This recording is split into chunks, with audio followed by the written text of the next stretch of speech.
नमस्कार शेतकरी मित्रांनो, आपल्या कृषी यशस्वी या यूट्यूब चॅनलमध्ये तुमचं सगळ्यांचं स्वागत आहे.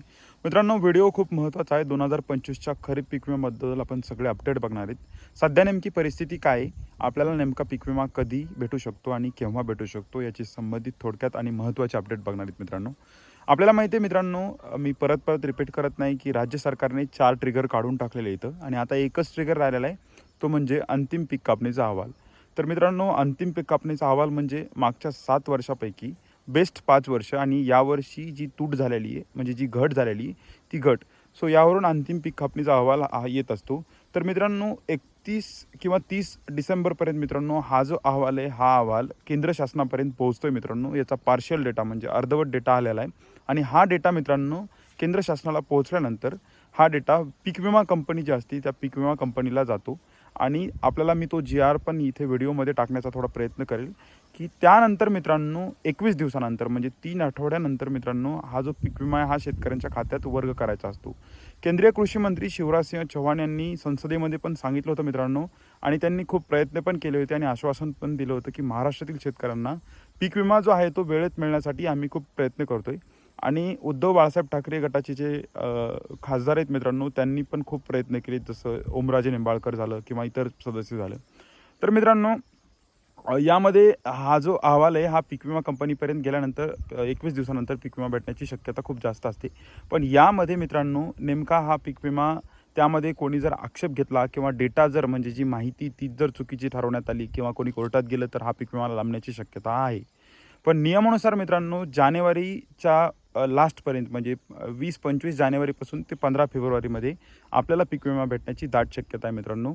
आणि याचा जो मागचा सुधारित GR आहे तो पण गव्हर्नमेंटनं काढलेला होता, महाराष्ट्र शासनानं आत्ता 2-3 दिवसापूर्वी काढलेला होता.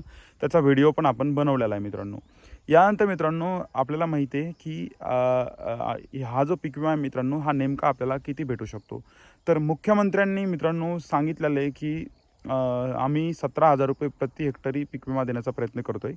पण मित्रांनो ॲक्च्युअलमध्ये खरं सांगतो आहे, 17,000 रुपये प्रति हेक्टरी विमा हा सरसकट शेतकऱ्यांना भेटणार नाही आहे.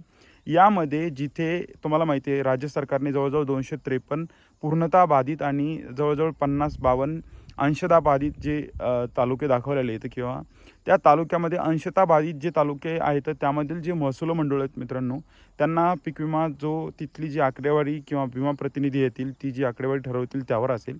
आणि जे पूर्णतः बाधित आहेत मित्रांनो त्यामध्ये पण आकडेवारी जर व्यवस्थित घेतली किंवा ॲक्च्युअल जिथे नुकसान असेल तिथली जर आकडेवारी घेतली तर मित्रांनो पीक विमा भेटू शकतो. यामध्ये ॲक्च्युअल पीक विमा मित्रांनो कमी भेटण्याची शक्यता आहे, कारण की मित्रांनो जी आकडेवारी ती दरवर्षी चुकीची घेतल्या जाते, आपला अनुभव आहे मित्रांनो तसा. सो यावर्षी बघूयात मित्रांनो ही आकडेवारी कशी घेतल्या जाते आणि किती पीक विमा दिला जातो. पण मित्रांनो शक्यता आहे हेक्टरी जवळजवळ 12,000 ते 17,000 एवढा पीक विमा भेटण्याची दाट शक्यता आहे. सो मित्रांनो हे जे अपडेट येतं ते अपडेट आपण मित्रांनो विस्तृत रिसर्च करून आणि आपले जे लोक येतं किंवा आपल्याला जी चांगल्या प्रकारची माहिती भेटते, जसे आपले कृषीमध्ये काही लोक असतात किंवा पीक विमा कंपनीचे प्रतिनिधी असतात, सो त्यांच्याकडून माहिती घेतलेली असते आणि आपण स्वतः रिसर्च केलेला असतो मित्रांनो. मी स्वतः शेतकरी आणि माझा हेतू असतो मित्रांनो की शेतकऱ्यांपर्यंत खरी आणि जेन्युइन माहिती पोहोचावी.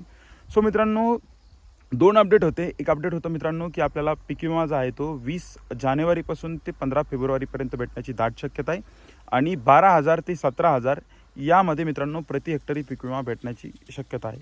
सो हे खूप महत्त्वाचे अपडेट होते मित्रांनो. जर तुम्हाला आपला व्हिडिओ जर आवडला असेल तर कळकळीची विनंती आहे, या चॅनलला सबस्क्राईब करा, या व्हिडिओला लाईक करा आणि या व्हिडिओची लिंक तुमच्या मित्रमैत्रिणींसोबत शेअर करा. धन्यवाद.